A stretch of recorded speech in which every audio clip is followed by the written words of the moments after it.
Halo, Assalamualaikum warahmatullahi wabarakatuh. Kembali lagi dengan saya, Dokter Mirza. Oke, hari ini aku akan menceritakan tentang benjolan pada payudara. Jadi, kita harus mengenali dulu benjolan pada payudara itu termasuk dalam kondisi yang seperti apa. Yang pertama adalah kista. Nah, atau kistik. Jadi pada benjolan payudara itu sendiri terdapat cairan kayak rasa kenyal gitu, tidak padat. Nah, biasanya kista pada payudara itu tidak hanya satu, tetapi bisa lebih dari satu. Beberapa kistik pada payudara. Jadi ketika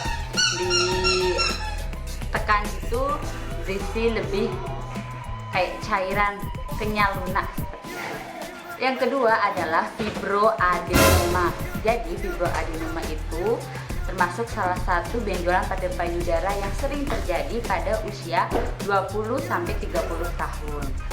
Fibroadenoma itu terjadi akibat adanya terbentuknya jaringan dan jaringan ikat pada payudara. Fibroadenoma itu sendiri ada dua jenis. Yang satu simple fibroadenoma, itu dia tidak bersifat tidak bisa menjadi ganas. Sementara yang kedua adalah kompleks fibroadenoma.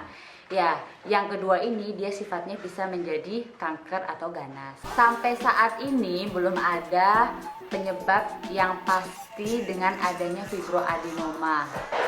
Tetapi ada beberapa hal literatur yang mengatakan bahwa fibroadenoma ini dikaitkan dengan adanya hormon estrogen atau pil KB yang digunakan pada wanita usia kurang dari 20 tahun. Yang ketiga adalah fibrokistik pada payudara. Fibrokistik pada payudara ini adalah pertumbuhan jaringan fibrokistik yang abnormal dan dia biasanya lebih menonjol dibandingkan jaringan pada payudara lainnya. Apa itu jaringan fibrosa? Jaringan fibrosa itu adalah jaringan yang menghubungkan ligamen antar tulang. Pada fibrokistik payudara dapat terjadi pada usia 30 hingga 50 tahun. Untuk penyebabnya sampai saat ini juga belum diketahui. Tetapi hal ini juga berhubungan dengan adanya hormon estrogen pada siklus menstruasi. Papiloma intraduktal. Papiloma intraduktal adalah suatu tumor yang terbentuk pada duktus atau saluran yang membawa susu ke putih. Tumor ini terbentuk dari jaringan fibrosa, kemudian pembuluh darah, dan kelenjar. Papiloma intraduktal biasanya terjadi pada usia 35 sampai 55 tahun. Pada umumnya, papiloma intraduktal itu tidak bersifat ganas, tetapi jika jumlahnya banyak bisa bersifat ganas. Selanjutnya adalah mastitis. Mastitis adalah infeksi pada payudara. Ini disebabkan karena peradangan. Pada kondisi yang berat, biasanya mastitis ini dapat menyebabkan abses atau nanah.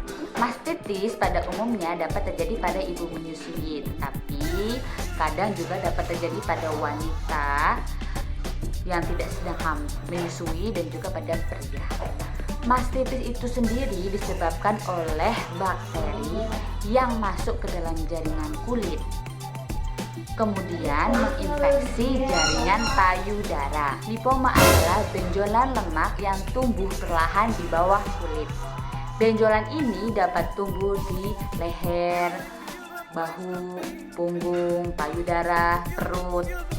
Lipoma itu bersifat jinak dan kalau ukurannya sudah membesar, alangkah lebih baiknya dibuang saja. Lipoma sendiri tidak diketahui penyebabnya, tapi ada beberapa literatur yang mengatakan bahwa hal ini terjadi karena bersifat genetik atau menurun.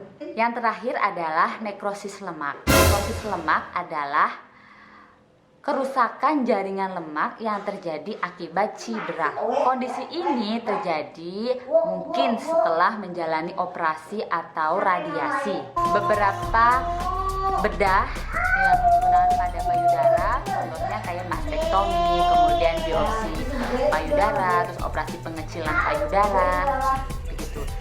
Dan tindakan-tindakan yang biasanya terjadi pada payudara. Nah, itu adalah beberapa kondisi-kondisi benjolan pada payudara. Untuk selanjutnya, saya akan menjelaskan gejala-gejala dan cara menanganinya. Terima kasih.